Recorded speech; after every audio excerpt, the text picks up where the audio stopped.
Marilena, so let me ask while we're sitting around waiting for people to show up, what is your recommended cosmology textbook? Oh, it really depends on what, I think it depends a lot on exactly what you're interested in. So Dodelson is a really popular textbook for graduate courses. Mm-hmm. And I think that is probably the most closely related to a lot of the physical cosmology literature. Like the notation in there is the most closely related to that. So it's Scott Dodelson's book, Modern Cosmology, is really good. But there's a new book that I haven't really read by Rubikoff, which I've heard is excellent. I've kind of flipped through it, and it looks really good. Mm-hmm. But if you want like an intro kind of overview for a non-expert, just Colvin Turner is really good. It's very readable. And I like Little and Light's book. I think that's really readable too. But it's really readable, and it has a lot of calculations that are really easy to follow. But it's not quite exact. Dodelson's book is better if you want to like reproduce a CNB calculation in the literature. Yeah. Although that and Colvin Turner are quite old by now. Yeah. Well, Colvin Turner is really old. Yeah.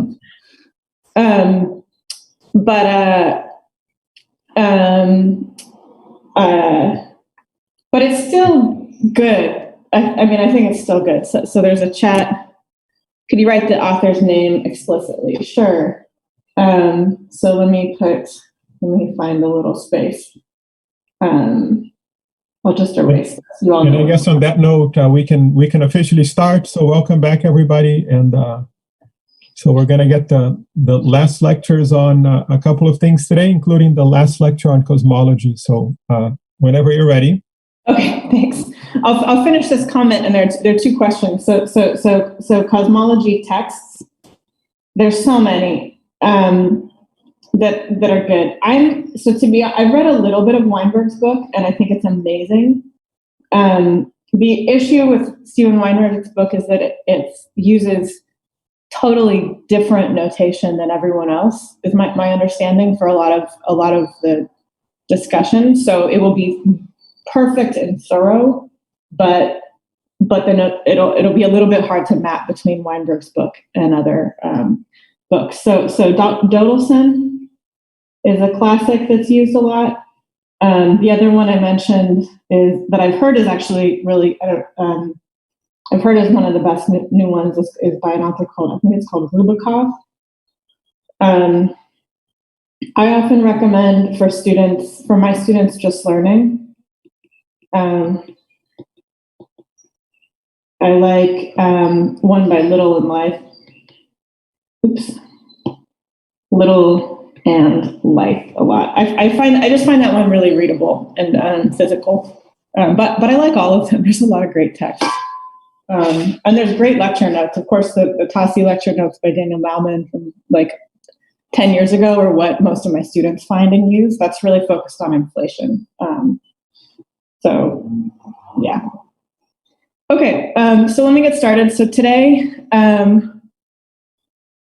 Weinberg wrote a cosmology textbook recently. Okay. So today is the last lecture, and it's going to be a lightning overview of the Inhomogeneous Universe, and which specifically focused on what we need to understand the cosmic microwave background and large-scale structure data. So my goal is to give you a flavor of the calculations that go into the theory behind this data and how we can learn cosmology from it. So just to review, here are these beautiful pictures of the data that I'm talking about. So this is the top one here is an all-sky map of fluctuations in the temperature. So delta T over T, and that's what's been measured consistently as the variation in the temperature from place to place, not the absolute value. And this is an all-sky map from the Planck satellite. So you can see that the fluctuations are really small, as we discussed yesterday. The average temperature is a few Kelvin, and so here these fluctuations are primarily tens of microkelvin, something like that. The most extreme ones are hundreds of microkelvin. So that's the magnitude of the absolute magnitude of the fluctuations is like 10 to the minus 4, 10 to the minus 5. In addition to measuring the temperature, the experiments now also measure the polarization of the microwave background, and this contains additional information. Some of the information that's contained in polarization is redundant to what's in temperature, and some of it is, so that serves as a cross-check on our understanding of cosmology if the models are correct. A good part of this information in polarization is redundant, and other parts of the information are new. But so this is clearly a much lower resolution map, and the polarization is illustrated by the angle of these little lines that shows the axis of polarization. These fluctuations are much smaller than the temperature fluctuation, and the current measurements tend to be lower resolution than the temperature, although that's something that will improve. Another important piece of data that comes from the cosmic microwave background is what's called the gravitational lensing. So as photons propagate through this inhomogeneous universe along the line of sight to us, their paths are deflected. So the angle, the direction that we observe a photon coming from, which I wrote here as n hat observed, is different than the emitted direction by some small amount here. And this this little bit alpha is called the deflection angle, and that's essentially related to the projected gravitational potential along the line of sight. So this map here is a measure of this. This map here is the inferred projected potential along the line of sight. So that's the gravitational potentials of all of the matter between us and the CNB with a weighted average. So lensing is most efficient for a structure that's about half. If I'm looking at something this far away, if I have a lens, it's most efficient if that lens is halfway between you and the object. So there's some distribution function that weights on the structure along the line of sight. So this is, again, a measurement in a direction, but it contains stuff about things along the line of sight between us and these surfaces of less scattering, which dominate the signal that's in these two pictures. So these are the maps, and maps contain lots of information, but our universe is very consistent, nearly consistent with being having fluctuations that are described by a Gaussian random field. And for a Gaussian random field, all of the information is in the power spectrum. Of course, there are non-Gaussianities in our universe that contain lots of information, but a first analysis step is to compress all the information in these maps into these power spectra, which I assume are familiar to you, but I just want to take a minute because maybe people assume they're always so familiar that people don't actually know what's being plotted. So I take these maps, which are amplitudes of temperature or polarization signals in different directions, and then you can do a spherical harmonic decomposition. And if the universe is statistically homogeneous and isotropic, then the power spectrum is just given by averaging. At a given multipole moment L, I average over all the n's. And that's what these power spectra are.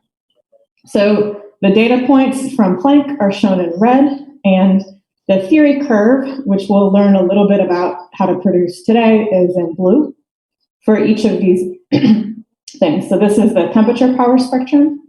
Polarization is this. So this is not a scalar, right? This is actually the polarization at some point on the sphere is a spin 2 field, and it's useful to you can decompose that into so-called E and B modes, in analogy with decomposing a vector field into curl and curl, divergence and curl pieces. You can do the same thing with these polarization angles. And the E modes dominate the signal. And so the polarization power spectra that are shown here are temperature crossed with E mode and E mode, E mode. But these are both measures of, this is all polarization data, and this is partial polarization data. Okay, question. Can you talk a bit about how Milky Way backgrounds remove from temperature and polarization maps? And I guess we would call them foregrounds. That's right, we do call them foregrounds. So the maps I've shown here, this top one, I actually picked this one in particular because it shows these lines where they've masked out the Milky Way. So what's done, so there's a firm prediction for the peak temperature, which we know really, really accurately is 2.725 Kelvin. And if you convert that into a frequency, the peak frequency of the Cnb, I think it's about 150 gigahertz, I forget. But they measure this experiment makes maps of the sky in a bunch of different frequency channels. And the different frequency channels will therefore have different components of this microwave background signal, which has a known thermal spectrum, and the stuff that's emitted from the galaxy, which is a mixture of dust and synchrotron and other junk. And at different frequencies, so at the highest frequencies, you mostly just see galactic dust. So they use their different frequency maps to identify regions that are just too bright and subtract out the galactic foreground. And this is this line here. These lines are showing regions that are masked out of the map. So when you see these images that look like a full sky image, what they've done is they do this like in painting where they make little realizations for the middle. So this is just for press. They don't analyze the data that's in here. It just looks nice. Cnb polarization is spin 2 because polarization doesn't have a direction. It's just an axis, right? So a photon, a spin 1 thing has a magnitude and a direction, and a spin 2 is just an axis.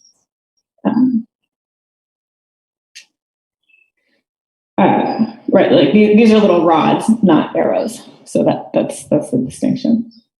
We don't care about which way the E field's pointing. We care about the axis that it's aligned with.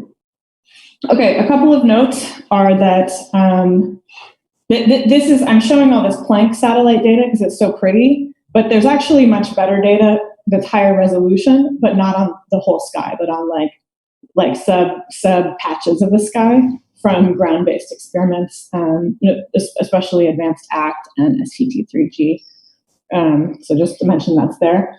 I'll also mention, if you're interested in learning more about this data, the Planck papers are pretty comprehensive, especially the first set of papers in 2013. But if you want to know about a parameter that they measure, if you go to the section of the paper where they describe that, there's often like a lot of background and references. So it's not a bad place to start. The other thing to mention that we get a lot of information from and will be the future for some types of measurements is large-scale structure data. So large-scale structure means the three-dimensional distribution of matter in the universe, in contrast to these 2D snapshots of the surface of blast scattering that are measured by the cosmological background. So this is an image. It again looks 2D, but these are just slices that are projected in different directions of the positions of galaxies that are mapped by the Sloan Digital Sky Survey and BOSS data. This image is actually kind of old. I couldn't find a new one this morning when I wanted to add it. Maybe I'll add it to the notes. But what's shown, the different colors indicate different types of galaxies, and these little radio rings are just different slices that they've mapped out. And here, the absence of the galaxy is these cuts right here. We really just don't see galaxies. We don't see other galaxies at all when we look through the center of our own galaxy or along the plane, the galactic plane. We have to look out of it. So again, this data corresponds to maps of the positions of galaxies, and what we're interested in for measuring structure is the fluctuations in that, which are which are to a good approximation on large scales just proportional to fluctuations in the matter density. And this, in the same way that we compress the information in the microwave background sky maps into power spectra, we do the same thing with this. Of course, people look for higher point correlation functions as well, and that's super interesting, but you get a lot of information just from the power spectrum. So this is cosmologist Fourier convention. Here you take something, delta x, which is supposed to be fluctuations in galaxies or matter or whatever object. You Fourier transform it, and then given this particular realization of the distribution of structure in our volume or our observable universe, you can even estimate the power spectrum in some way like this by estimate the power spectrum within some k bin, Fourier wave number k, by summing over all the square of the Fourier modes that fit of the k that belong in that bin. So here's a compilation which I adapted from the Planck data of the power spectrum. And here what's plotted is I plotted k cubed times p of k. And that way this is a dimensionless quantity that gives a good estimate of the variance per the variance per interval in log k. So this number is dimensionless, and smallest k corresponds to the largest scales. And on large scales, you can see the variance of fluctuations is very, very tiny. And so this is why it's a good approximation to assume that our universe is homogeneous and isotropic on large scales. As you go to smaller scales, the typical amplitude of fluctuations increases in the following way. And this data is from things at totally different, from structure that's measured at very different times in the history of the universe. But to make this nice plot, they scale it all to today, redshift 0, assuming the lambda CDM model. So the Cnb temperature structure from above corresponds to these very, very largest points. And then there's polarization data, measurements of galaxy distribution, gravitational lensing, and absorption of neutral hydrogen, and so on, that map out this huge range of structure.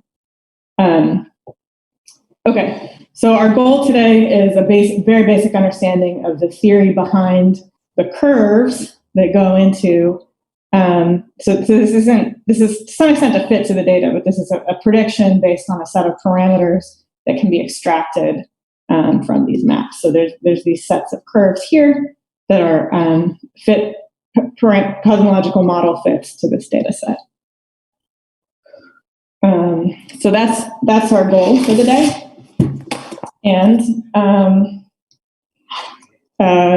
so to do this, we're going to do some very basic, just a little bit of cosmological perturbation theory, and get started on this. Okay, so are there any questions about these things before I go on? Okay. Inhomogeneous universe, and this will particularly be focused on CNB and large-scale structure. So in what follows, why does the matter power spectrum end at k 2h over megaparsecs? So the only Planck data that's on here, is this other stuff.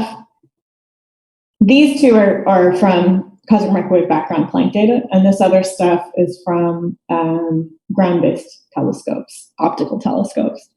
And this plot ends here. Of course, there's structure in the universe continuing on to smaller and smaller scales.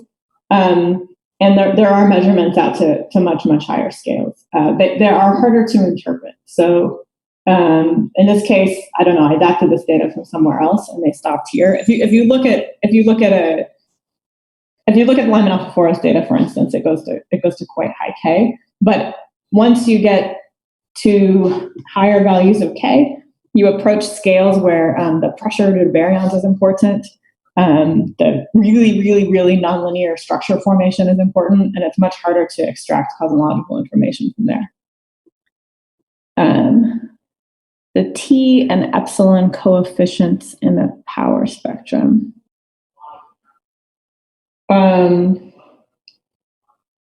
Sorry, T and E up here.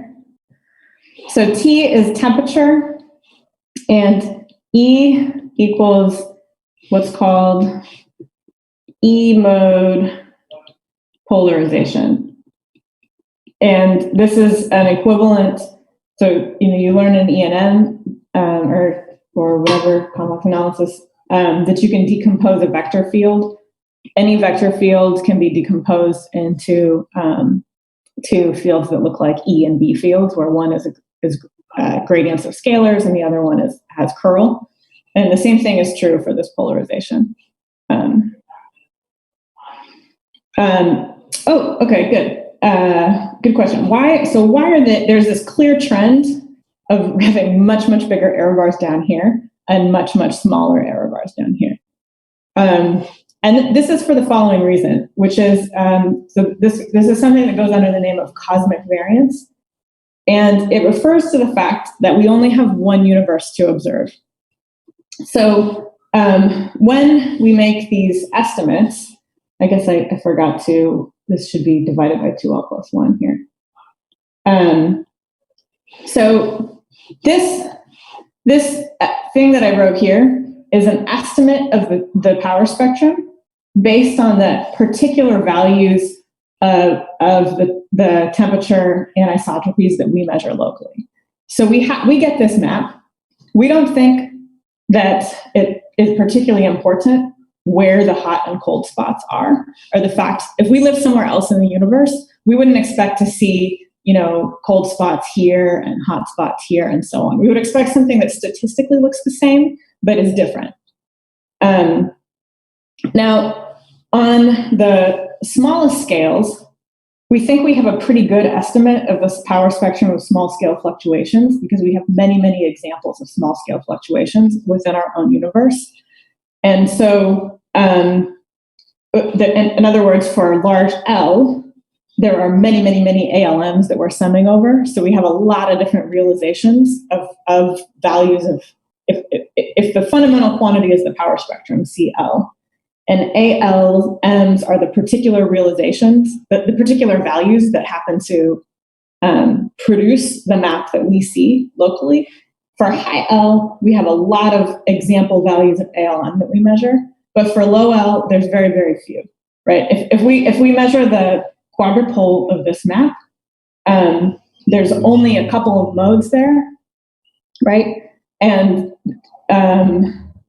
if we happen to get low values like we do, we don't know whether that's just because we only had a few measurements or because the actual true everywhere, does everyone in the universe see a low quadrupole, or is it just us? We really have no way of knowing because we only have one measurement. We only have the 5 measurements of the quadrupole moments. And so that's why it gets hard to interpret. A lot of interesting physics could come from up here, but it's hard to know. It's harder to interpret these data points because we can't repeat the experiment. There are B-mode polarizations, but they're much smaller. The B-mode polarizations come from two things. They come from primordial gravitational waves from inflation, which have not yet been detected, and they contribute to and they come from gravitational lensing of E-modes, get converted into B-modes. So this map, they look at this map, they decompose into E and B. Oops, there's no vector. And then they take the power spectra. This map is almost all E-modes, and I just happen to know that that's true for our universe. But they do the decomposition of E and B, and I've only shown E here. The B contributes to helps to make this map of lensing, and it contributes to our upper limits on the power. You can look up the B-mode power spectrum. I didn't include it here, but there's only upper limits on a primordial one. Okay, all good questions. Okay, so for now, from now on, we assume the universe is flat FRW. So I had allowed curvature before, but the data puts pretty strong constraints on that, so we'll ignore it, and this is simpler. That means the metric can be written, well, the metric can always be written in this way, as FRW plus some small perturbation, where this is small. And we'll assume for now that this one is flat, and it'll make things a little bit easier. Now, there's no symmetry restriction on the perturbations to the metric. So this is in principle 10, it's a 4x4 symmetric matrix of functions, and it's in principle 10 independent degrees of freedom. And so that'll be true.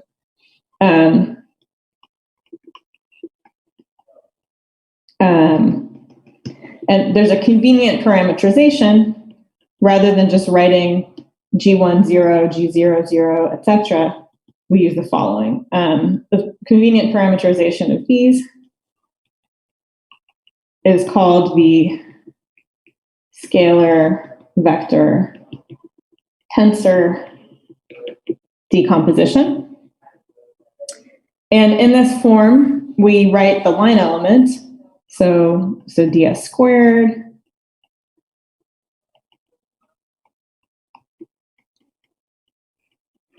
we write as the following.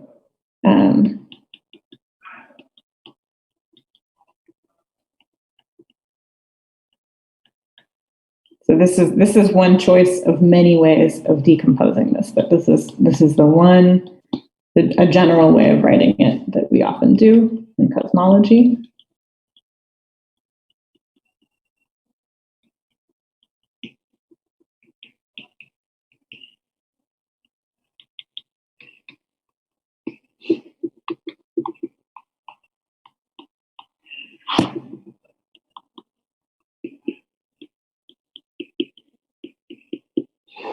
Okay, so in this, all of these guys, A, B, Wi, psi, B, E, and Hij are functions of x and t, space and time, and there are some restrictions. So we force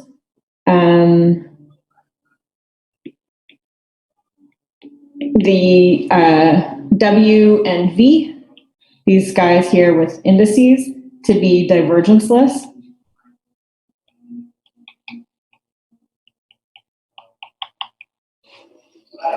And we force Hij to be divergenceless and traceless. So with this decomposition, we refer to A, B, psi, and E as scalar perturbation, and there's 4 of them. We have 2 vectors, and these in principle at a point, each one of these has 3 degrees of freedom, but because we've restricted these fields to be divergenceless, that's two constraints, which give 4 degrees of freedom here. So that's 6 minus 2 equals 4. And Hij we call the tensor. So it's a transverse traceless tensor, and it has, in principle, this would be a 3x3 symmetric matrix, which would be 6 degrees of freedom, but it's subject to 3 constraints for the divergenceless and 1 more constraint for the trace restriction. And so that's 6 minus 3 minus 1 is equal to 2 degrees of freedom. So this adds up to 10 again. So I don't know. Okay, someone says, I don't know if this is a valid question, but under which group are these scalar vector and tensor? So this is how the this is a decomposition of these. This is a decomposition of the metric according to how these fields transform on spatial hypersurfaces. So it's like the 3D rotation group.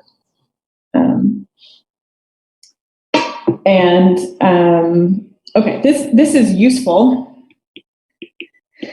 for a couple of reasons. At linear order, they don't mix, and different physics generates the different scalar vector and tensor. So this actually, one of the classic examples of this is that the scalars generate temperature fluctuations, they generate E-mode polarization, and they generate density fluctuations. The vectors are not produced during inflation, and they decay, so we usually ignore them. The tensors these are gravitational waves. And they produce temperature fluctuations and B-modes. And they can produce some other features, like shearing and the galaxy distribution and stuff like that. But they don't just produce straight density perturbations. Okay, so today we'll just talk about scalars. Now, one other thing that has to be mentioned is that this decomposition between a background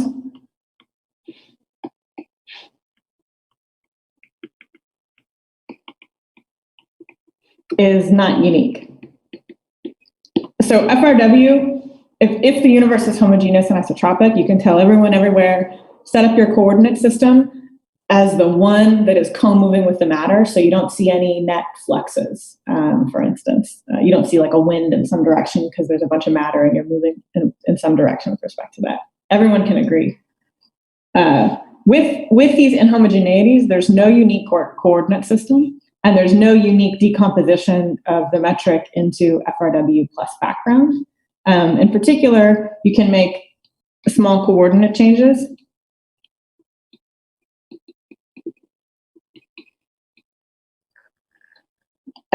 Which look like,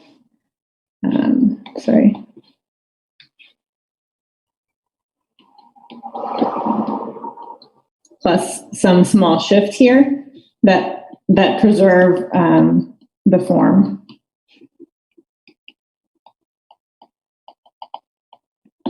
But we'll shift around. But if I shift the time coordinate a little bit, I shift the scale factor a little bit in here, and that's going to show up as a little bit of a shift here, for instance. So these coordinate transformations can also, we're just talking about scalars, so we can write the coordinate transform in this way.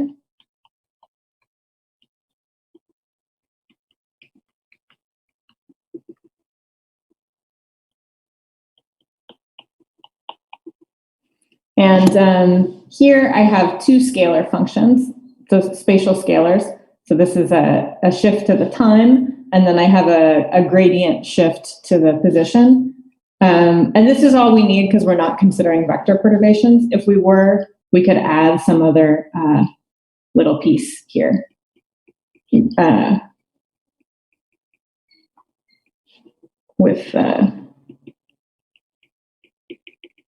With zero divergence, but that won't do anything to anything since we have no vectors. So under this, so what do I want to say? So under this, the line element ds squared is invariant under a coordinate change. That's a fundamental physical thing. So you can use this to figure out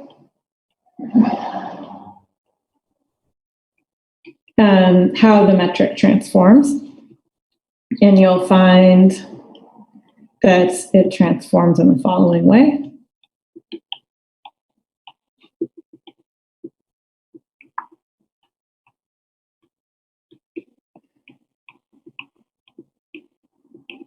Like that, plus higher order terms in whatever we're considering small here.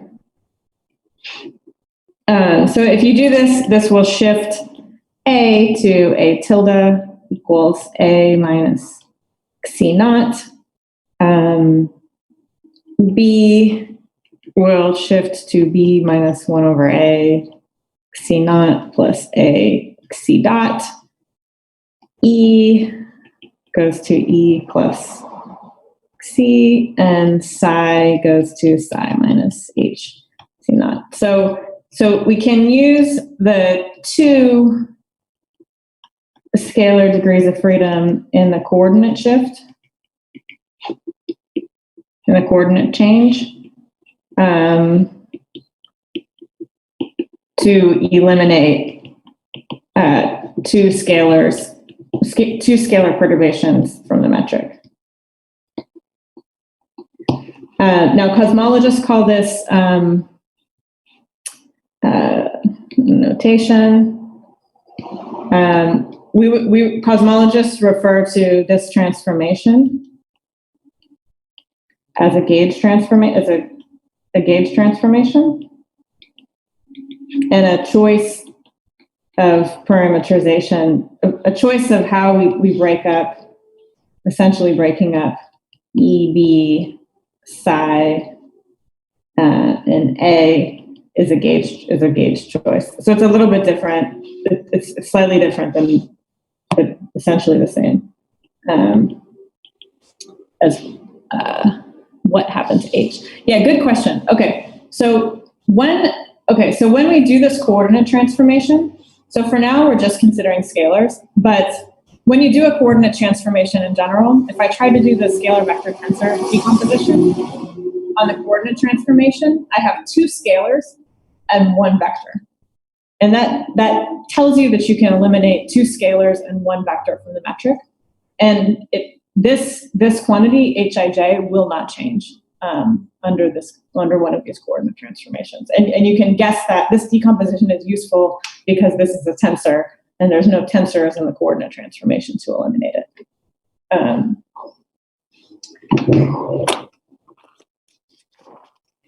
Okay, so and there's a handful of different ones that I won't go through all of the commonly used ones in cosmology, but let's a common one that we're going to use today.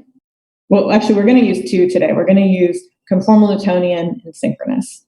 So let's do two common choices. One is called conformal Newtonian, where you make the metric diagonal. So you choose coordinates that eliminate E and B, and then you get a metric which can be written in this form. And people usually choose to parameterize this with two potentials like this rather than using the A notation.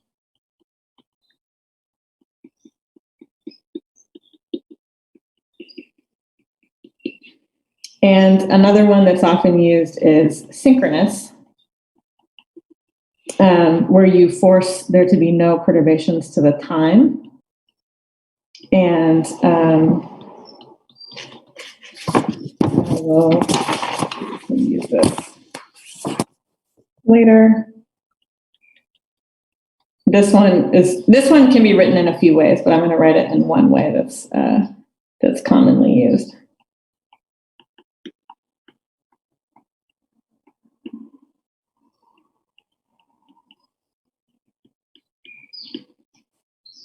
Oops. And there's a dxi, dxj here. So here the 2 degrees of freedom are psi and phi, which are referred to as which are analogs of the Newtonian potential and then a curvature. In the synchronous gauge, the two quantities are HL and eta t. And this funny parameterization here is a way. this looks very funny, but this parameterization makes eta t the spatial curvature on the spatial curvature on fixed t slices.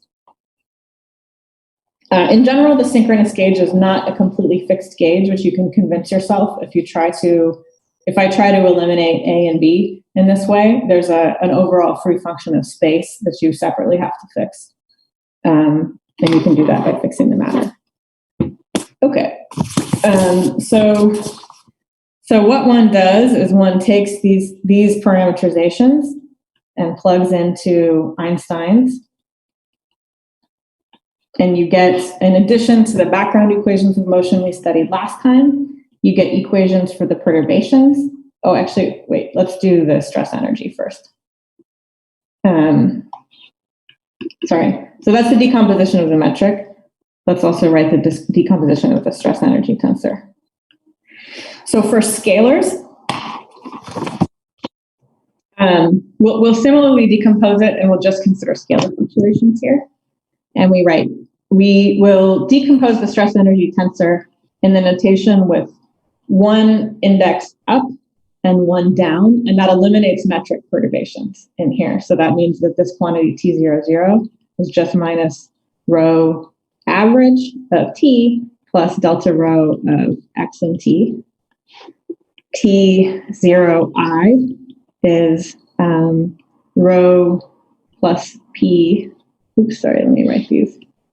Let me write the arguments for the moment. Rho of T plus P of T, Ui of X and T, and Tij is equal to P of T plus delta P of X and T, delta Ij plus rho plus P sigma Ij, which is a function of X and T.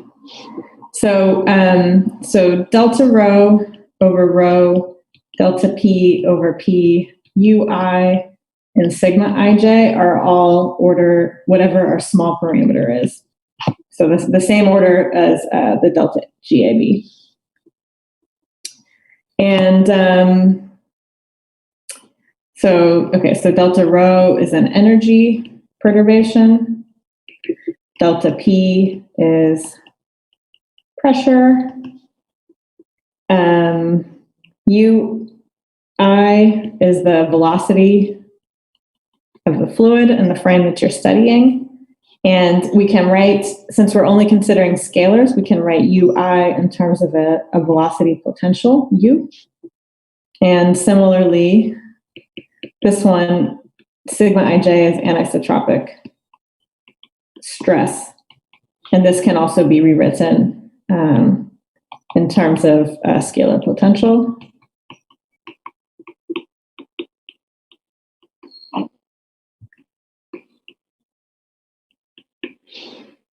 Okay. So you can plug in delta GAB into Einstein's equations to get a delta GAB. And you can plug in the form of the stress tensor, and you'll get a set of equations that tell you how fluctuations in the metric, so these will be equations of motion for whatever your parameterization is, A, B, psi, and E, in terms of factors of delta rho, delta P, U, and pi. In addition to this, there's the perturbed stress energy tensor, the perturbed conservation equation, and the Boltzmann equation in this inhomogeneous universe. So the Boltzmann equation for species, I need a notation, let's say species R, is df dt plus dx dt dot gradient with respect to x of fr plus dq dt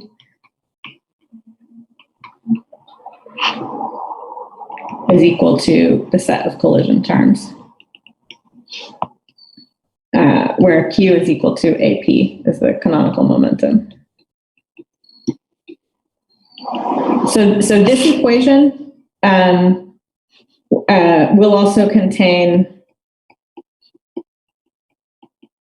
the metric perturbations, however you parameterize them, A, B, psi, and E, because they will enter into the geodesic equations that you use to determine dx dt and how q relates to x. So if you use, there are all these wonderful public codes. So the public codes, which are super easy to download and use, there's one called CLASS, Cosmic Linear Anisotropy Solver. There's another one called CAM. There might be more I don't know about. They solve all of this simultaneously. And will give you output power spectra and matter power spectra, P of K and C sub L, and every component. P is the momentum that we discussed the other day. P goes like 1 over A. It gets a little slightly more complicated when you have these perturbations in the metric. But if you take the geodesic equation, you can identify the canonical momentum, and it's going to be related like this. So these public codes, download them, plug in things, and then just spit all of this out for you. In addition to getting the power spectra, you can get the evolution of the individual density perturbations of cold dark matter, baryons, photons, neutrinos. They just do it for you. And that's how you do it right, and that's how all data is fit, is using the full relativistic, general relativistic linearized Boltzmann equation, solved correctly in this background, self-consistently. We're going to use some approximations to get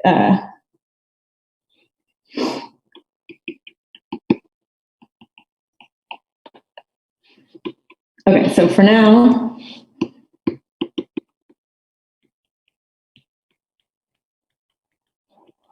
to understand the overall, some key features. And my guess is that I'll just get to the CNB features and not the large scale structural ones, but that's okay. So let's see. So for the CNB, so the CNB is we need delta T over T. And this is just related, since rho gamma of CMB photons, the energy density goes like T to the 4th. This is just related to delta rho gamma over rho gamma to the 1/4. Okay. So our goal is going to be to solve for something like rho gamma. Now,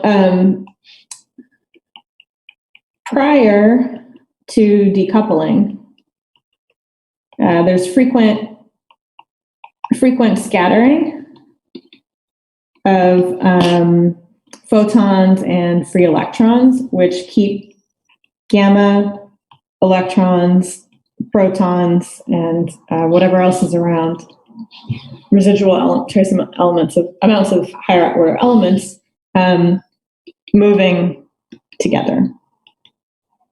And this is true on sufficiently large scales compared to the mean free path of photons. Scale. And the mean free path of photons is just 1 over any sigma t times a to make it co-moving. And this is about 2.5 megaparsecs. So this because of this tight coupling, this is called tight coupling, the extent that the mean free path is small and the photons are moving together with the things that we group as baryons in cosmology, means we can group this all together as a single photon baryon fluid.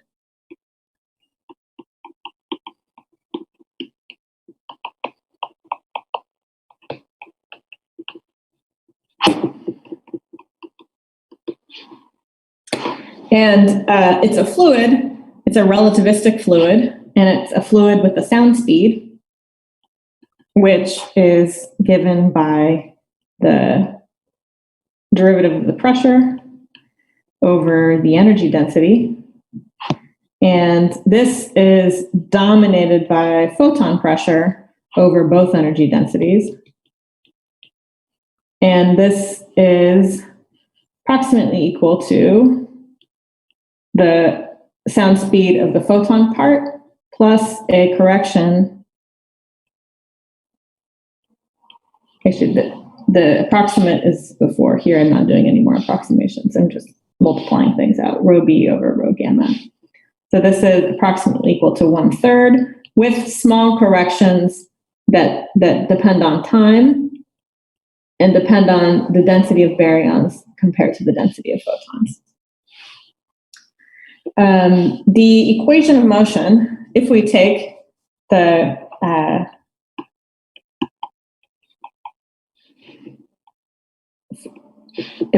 continuity equation for the photon for a fluid that has these properties, it will have the following equation of motion.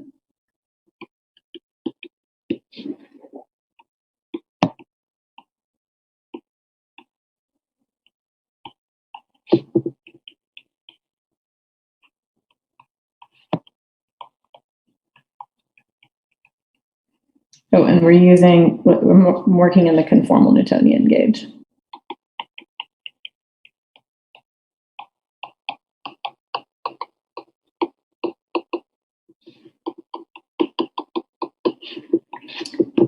Where I've introduced a different time variable, eta, the conformal time.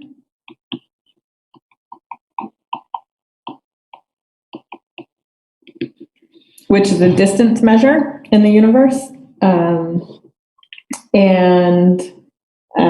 So this is conformal time, but you'll notice that this is the co-moving distance that a null particle would travel. Is also given by eta from ds squared is equal to 0.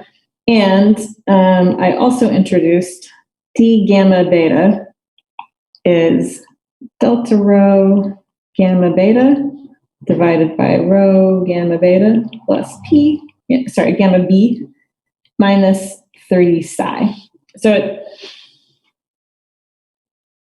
okay, the dot, so the dot up here is d by dt, and down here I don't need a dot anymore because I know that rho b dot is minus 3 rho b, minus 3h rho b, and rho gamma dot is, I used rho b dot equals minus 3h rho b. Baryon density just dilutes with 1 over the scale factor, and photon density, energy density dilutes faster because they redshift.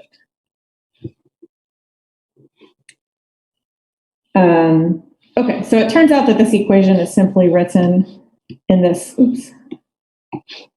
form. And this equation can actually be solved pretty simply in Fourier space.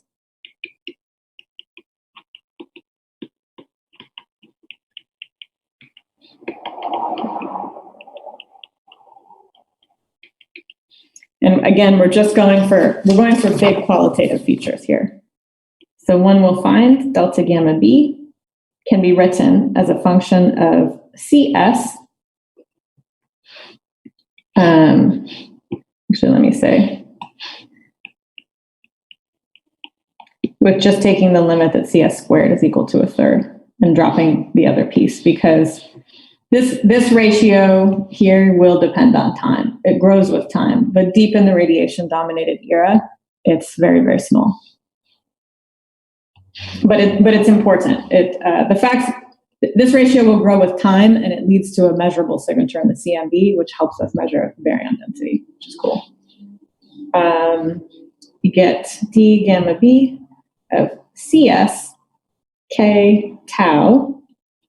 So I go to Fourier space, and then I can rewrite this as a an equation that's solved by a single function of CSK tau, which looks like the initial value of this times cosine of CSK, sorry, not tau, eta. Here's the notation. CSK eta plus a correction, which goes like CS to the minus 2 times CSK eta I, CSK eta, and we'll just write this as dy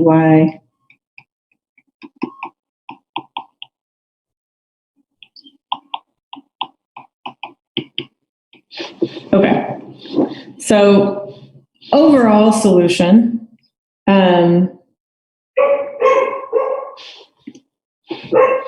for d gamma is a cosine plus something else that's oscillatory that in fact will add in phase to this.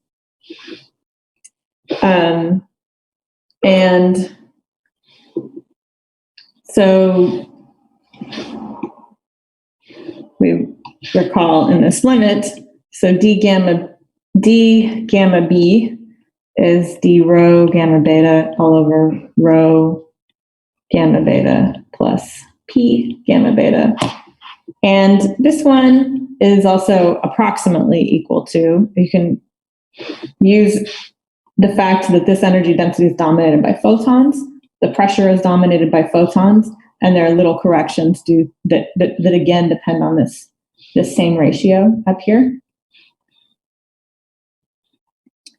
And one gets that this is approximately equal to 3 delta t over t minus psi, plus corrections that go like rho beta over rho gamma. So by knowing this, how this quantity evolves, that tells us how the temperature and isotropies evolve. The delta t over t we observe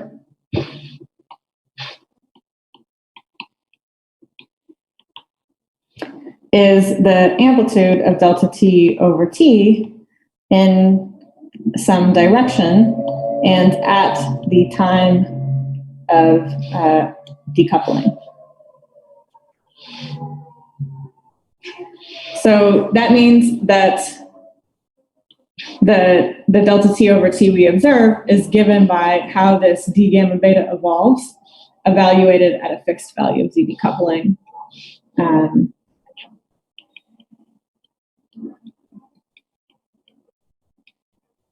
And the value of the conformal time at decoupling. This particular combination of CS eta decoupling is called the sound horizon.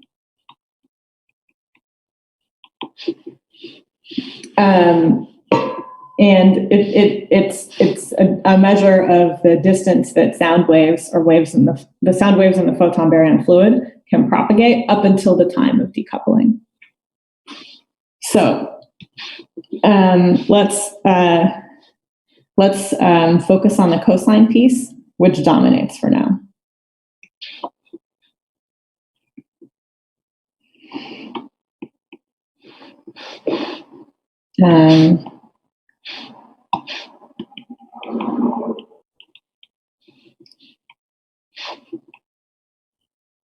We have an axis here, which will be CS eta is the axis, and there can be some point here, which is CS eta decoupling, the value at the time that the value of all this stuff at the time of decoupling. This starts in the cosine mode. So we start with some non-zero amplitude. And if K is very, very small compared to CS eta, eta decoupling, you won't see any oscillations at all. You'll just see something that's constant. So let me use some different colors. This is for K much, much less than CS eta decoupling. It's just a constant, and the observed temperature fluctuations are just the initial conditions. For one that has, for different values of k, they'll undergo different, each value of k will undergo different numbers of oscillations by the time of decoupling. And it doesn't have to undergo integer unit oscillations, but that's an easy thing to study. So one example is the mode that enters the horizon and just grows from a maximum to a minimum again. I guess I put the 0 at a funny place. So this will be 0 here. And this one is the mode with k goes like pi over cs.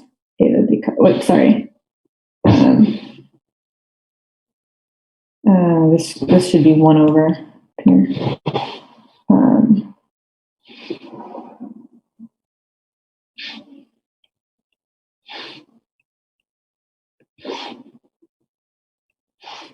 And this mode will be the first peak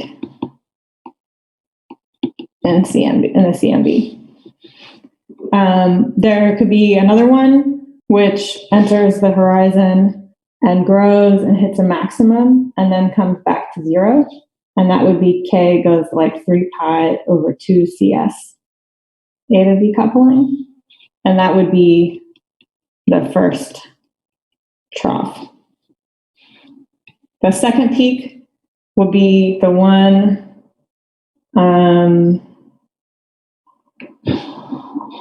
that enters the horizon, hits the maximum, and then goes back, hits a maximum and then decays again. Sorry, these drawings aren't quite perfect. So this one is k goes like 2 pi over cs eta decoupling. And that would be the second peak. Okay, so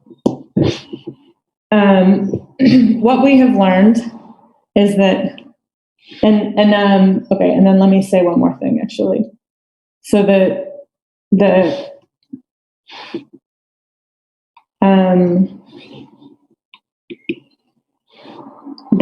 power that we see at a given L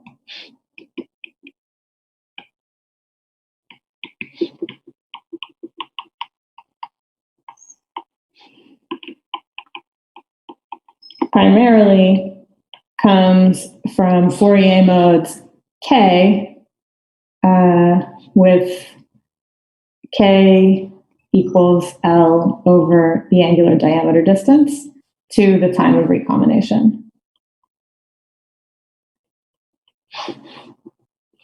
So here we're finding which K modes should contribute peaks and troughs. Of course, what we see is actually an angular power spectrum, but to a reasonable approximation, we can understand features in the angular power spectrum at multipole moment L from features in the 3D power spectrum at Fourier wave number K. So what we learn is that low L corresponds to low K, which corresponds to the primordial amplitudes of the for instance, rho gamma over rho gamma and psi, etc. So if we come, actually, let me pause for a second and write it. I'll do a little sketch of the CNB here, just so that we can understand.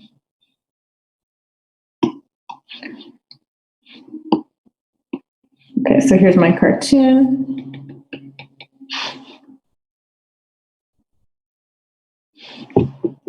So low L means, let's say, this part here, where it's pretty flat.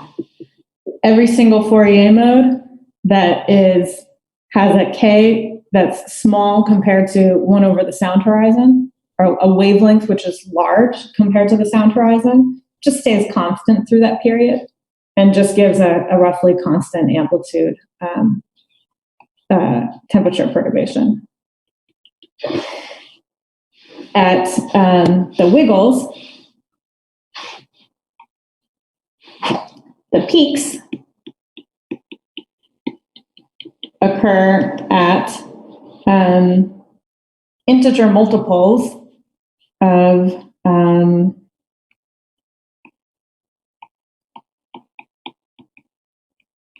k, but k values corresponding to integer multiples of the wave number of the sound horizon. Like that. Okay, so the angular location of these peaks, the location of multipole is roughly just 2 pi over the angle, and this corresponds to the angular size of the sound horizon at a given time divided by this distance. So one of the, oh yes, okay, so one of the, I'm going to move this down because I forgot to say something that I meant to up here. So one of the parameters that they use is theta s is the angular size of the sound horizon. And it's roughly, according to our analysis, 2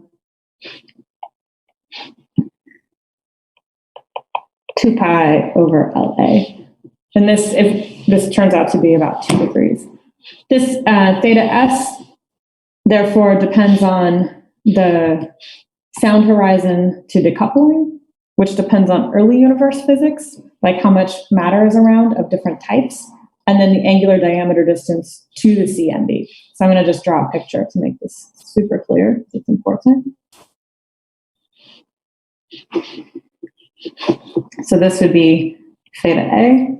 This would be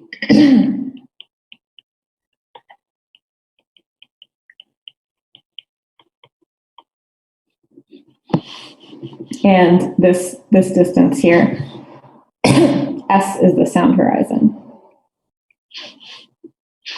So this depends on the amount of matter that's present in the universe. It depends on the value of the cosmological constant and the Hubble rate, whereas eta decoupling primarily depends on H Hubble rate. So let's say this one depends on H naught, the distance at late times. This one depends on H during the radiation and matter dominated eras. So this one depends on little omega c and little omega b and the radiation density. Question, is theta s and sound horizon the parameters that constrain us to have extra matter radiation in the early universe? Yes, somewhat, but more information actually comes from a different feature in the power spectrum. Another way of saying it. So this gives us a measure of the sound horizon, and then given the sound, this parameter provides information about this distance here. So I forgot to say. So the Lowell part here. So this provides information about the primordial amplitudes of these, and these are usually characterized by so the primordial power spectra. I'm not giving you the coefficients because we don't have time.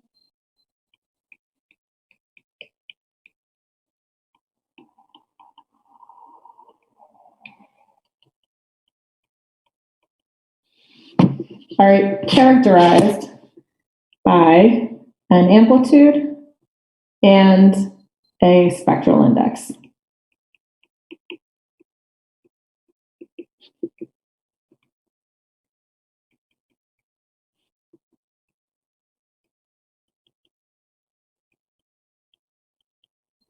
And K-pivot is an analysis choice. You pick a scale, and there's an optimal way to pick the scale depending on the range of data that you have.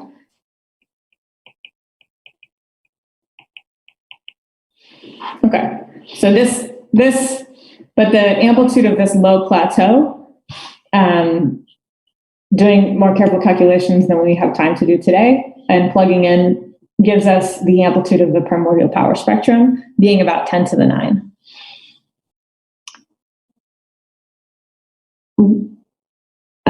Question: why does d gamma b fitting n pi over sound horizon match to a peak? So this is this argument that this diagram is supposed to be.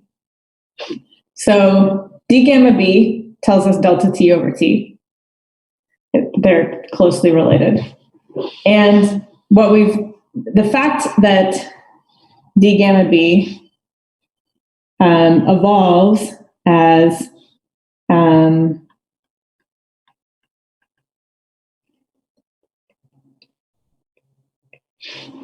means that for each k, if I plot it as a function of this distance, or the conformal time here with this factor of cs, different k values will undergo different numbers of oscillations by the time decoupling happens.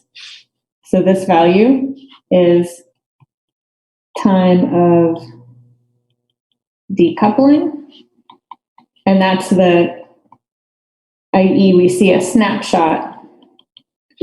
So delta t over t observed is a snapshot of all of these different Fourier modes at that particular time. So these are how these things are evolving, but all we see is the snapshot, which is taken at the time when the Cnb photons are released and can free stream to us today. So if I go over here and I look, the peaks are going to correspond to things that were captured at that snapshot at a maximum or a minimum, because this goes like delta t over t squared.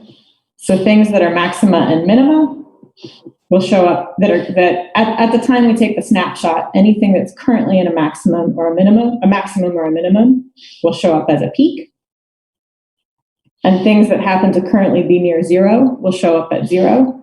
And all the modes, every Fourier mode is realized in our big infinite universe, and they'll all be crossing this at different times.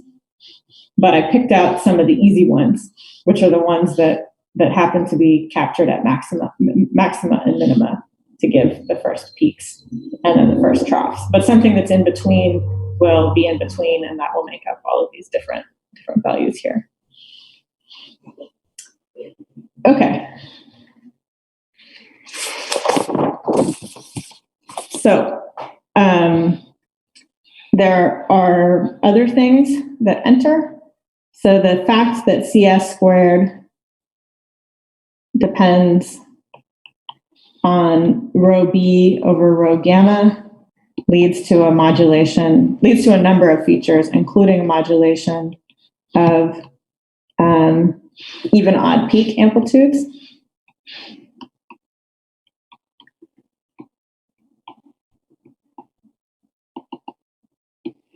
So that gives us a good measure of omega baryon. The expansion rate A of t changes at the time when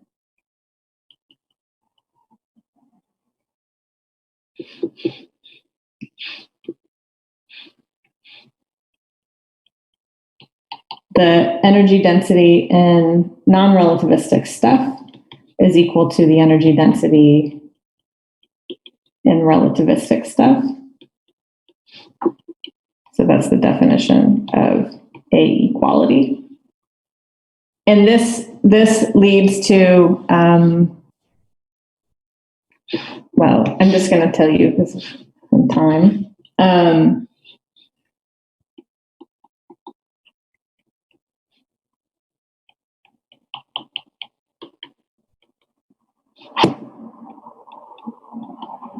During the matter era.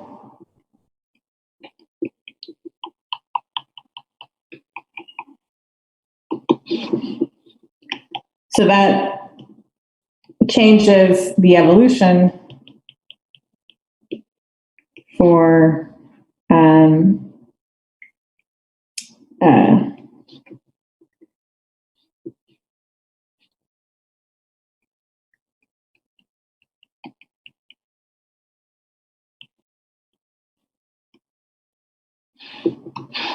for modes which are larger than this.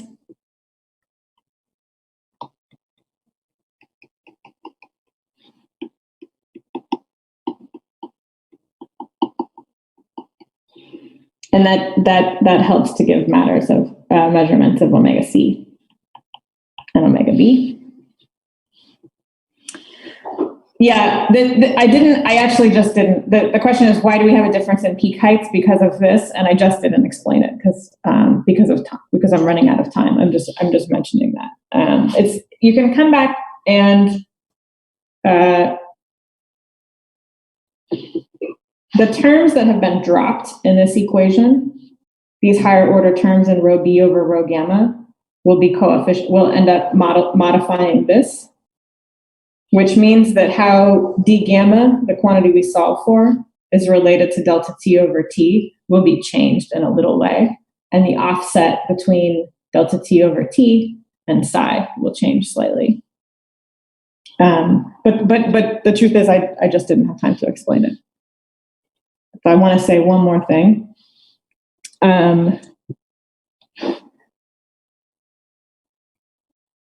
Another key feature is the damping.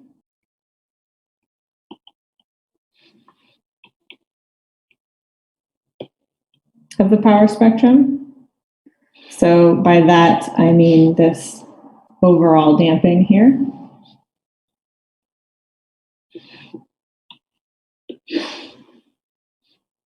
And this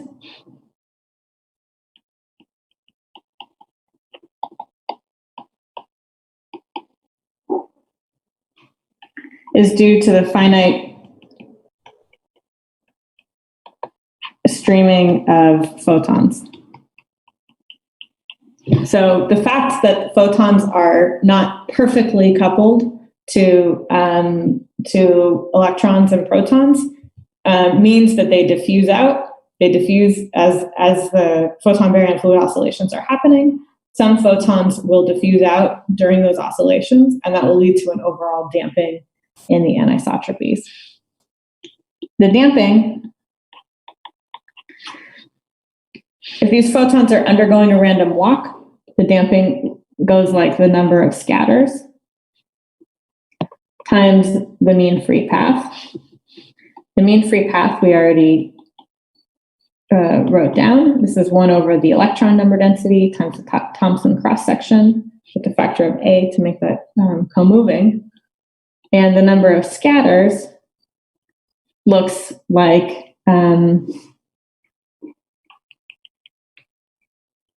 Hubble length, the total distance anything could travel, or total Hubble time, divided by the mean free path. And this goes like 1 over h times lambda mean free path. This depends on h during the radiation in matter eras. And the overall shape of this damping scale is where the primary information about extra relativistic species in the CNB comes from.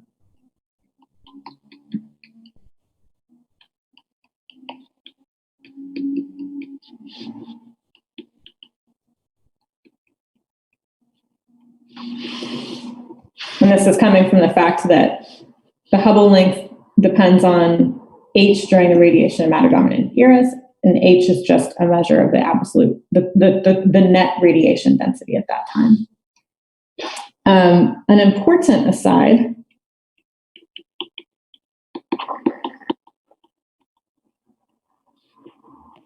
the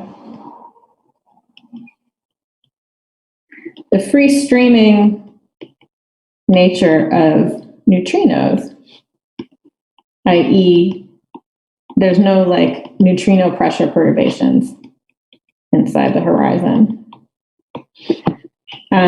will alter both the amplitude and phase of